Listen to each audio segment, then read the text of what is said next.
Ognjen se razbolio u aprilu prošle godine. Dijagnoze različite, od upale pluća, mokraćnih kanala do akutne leukemije. U Beogradskom institutu za majku i dijete primio je 3 bloka hemoterapija, nakon čega je njegovo zdravstveno stanje znatno pogoršano. Roditelji su, tražeći spas, Ognjena odveli na liječenje na kliniku u njemačkom gradu Kiel.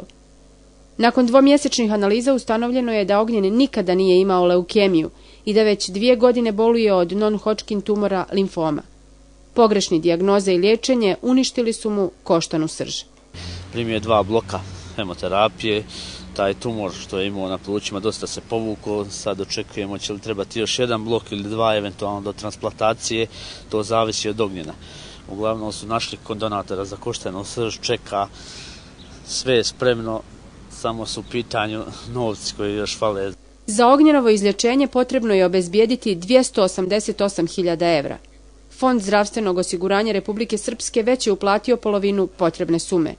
Nedostaje, međutim, 144.000 evra. Pozivam sve dobre ljude, dobrog srca da mi pomognu da što prije ozdravim i da se vratim svoje Trebinje.